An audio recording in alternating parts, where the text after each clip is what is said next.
እህትና ወንድም ታሰሩ። ያፌት ጽዮን እንድትፈታ የተቻለኝን አድርጋለሁ። በእርግጥ ወንድሟ እንደሆነ ስለማታውቅ የእውነቱ አልመሰላትም። ነገር ግን አቢላ እሱ እንዳሳሰራት ሲሰማ እጅግ በጣም ተናደደበት።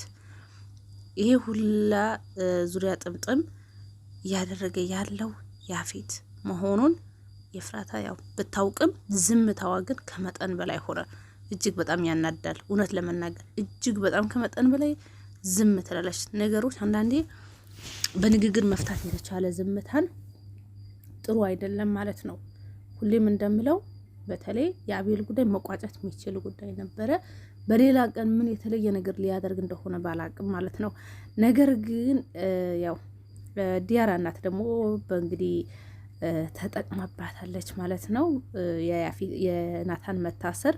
ምክንያቱም የዘጋቻትን ልጅ ልታወራ ሆን ብላ በሱ መጣችባት ማለት ነው። ያባለግቧ እንግዲህ እንደማታወራት ሲገባት ማለት ነው። እና በአጠቃላይ እስቲ ስለ ሀረግ የሆነ ነገር እንበልላችኋለሁኝ። ገባ ገባ በሉ። ሰላም አለይኩም ወራህመቱላሂ ወበረካቱ። ተናፋቂ ናችሁ የአይሻ ቤተሰቦች እንዴት ናችሁ? ሰላም ናችሁ ወይ? ሁላችሁንም በያላችሁበት ያለ ህዝነት ረዲት አይለያችሁ፣ አላህ ይጠብቃችሁ። ሀገራችን ሰላም፣ ህዝባችን ሰላም አላህ ያደርግልን። ሁሌም በመልካም ነገር ሰበብ ምክንያት የምንሆን አላህ ያደርገን። በመጥፎ ነገር ሰበብ ምክንያት ከመሆን አላህ ይጠብቀን የምላችሁ እኔ አይሻ ነኝ። እንግዲህ ዛሬ በሌላ ቪዲዮ መጥቻለሁኝ። እንግዲህ ሀረግ ያው ተንዛዛ። ብዙዎቹም የኤፍራታ ዝምታ ነገሮች ሁሉ እያበላሸ ነው። አሁንስ አበዛችሁ ሁላም እየተባለ ነው ማለት ነው። ነገር ግን የዶክተሩ መሞት በጣም ያሳዝናል ማለት ነው። አሁን ያፌት እኔ ዶክተሩ ለምን እንደገደለው አልገባኝም። እሱ በስነ ስርዓት ነው ያከማት የመረመራት ማለት ነው። ውጤቱ ደግሞ እንዲቀየር አደረገ። ያፌት ተቀይሮ ነበረ፣ ግን ዶክተሩ እንግዲህ ናታንን ቀጥሮ ልጁ የእሱ መሆኑን ይነግረዋል። እንደሚነግረውም እርግጠኛ ስለሆነ ነው እየገደለው ማለት ነው። በመጨረሻም የተደዋወለ ከሱ እንዲሆን ያው ሆን ብሎ ነው ጠብቆ ሊያጠምደው የቻለው ማለት ነው። ሌላው የያፌት እንግዲህ የሚያሰቃያቸው ሴቶች የሚያሰቃያቸውን እንግዲህ ያው አንዷ ታማለች በጣም ተብለዋል። እኔ ያቺ የታመመችው ግን ሄዋን ትመስለኛለች።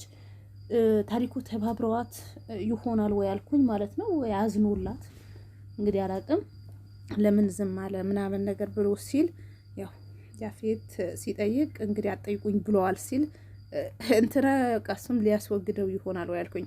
ምክንያቱም ያፌት ማንኛውም ገዛ አሁን ይሄ ታሪኩ ማለት የፈለገ የሚያደርግለት የፈለገ ነገር የሚያሳካለት ነው። ነገር ግን ከመንገዱ ቢገባበት እሱም ከማስወገድ ወደ ኋላ አይልም። ራስ በራሳቸው ራሱ ገና መበላለጥን ይፈልጋሉ። ራስ በራሳቸው የበላይ መሆን ይፈልጋሉ።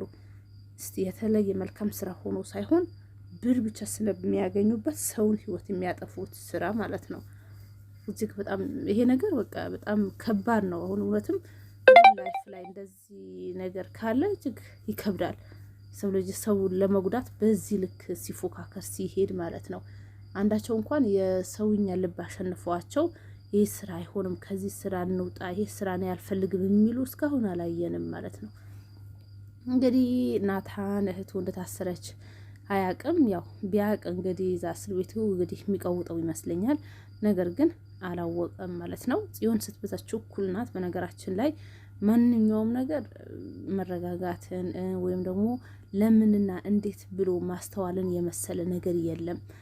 አሁን ኤፍራታ ታማ ቁጭ ብላለች። እንደዚሁንም ደግሞ ወንድሟ እስር ቤት ነው።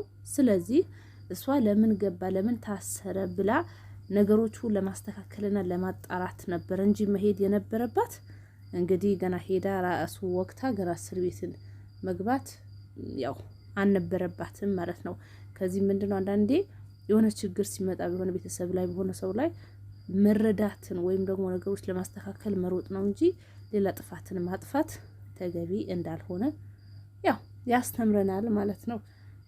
እና እንግዲህ ያው ዝም ብላ እየተንጣጣች የኔ ናታን እያለች ደግሞ ቁጭ ያለች ነገር ቢኖር ኤፍራታን ነው ማለት ነው። ኤፍራታ ምንም ያደረገች ቢያንስ እንኳን የዶክተሩ ሚስት ራሱ ስታወራት የሆነ ነገርን ራሱ አላለቻትም ማለት ነው። ምንም እንደማያውቅ ሰው ሆነች ማለት ነው።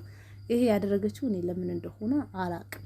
ምክንያቱም እሷ ያፌት እንዳያዝ ፈርታ ነው ወይስ የራስዋ ያፌት ያጠመደችበት መንገድ እንዳይታወቅ ነው አይደል? ያፌት ራሱ ማጥምደዋታል፣ በብዙ ነገሮች አስፈርመዋታል ማለት ነው። ስለዚህ ይሄ ከባድ ነው። ገና ራሱ በሆነ ወንጀል ሊይዛት ይችላል ማለት ነው፣ ከሱ ልውጣ እንኳን ብትል እና በአጠቃላይ እንግዲህ ድራማው እንደምታዩት በጣም ግራ እያጋባ ነው ማለት ነው። ጽዮንና እንግዲህ ዳግምን ሲሰልሉ ነበረ። ያም የሰልሉ እንግዲህ የሆነች ልትሰልልላቸው ብለው ነበር። አሁን ጽዮን መግደሏ ስትሰማ ደግሞ ጭራሽ ፈርቻችኋለሁ አልፈልግም ብለዋለች። ለዳግም ስላልሰማ ግን ገርሞታል እሱ። ቢኒ በጣም ነው ያዘነው ጽዮን በመታሰሯ። ምክንያቱም ልጅ ናት፣ ለምን እስር ቤት ትሆናለች በሚል ይመስለኛል። እስቲ እናንተስ ምን ትላላችሁ? አሁን የዛሬው ትክክል ነው ወይ የሄዱበት መንገድ? እስቲ ሀሳባችሁ ቁጭ አርጉልኝ ማለት ነው።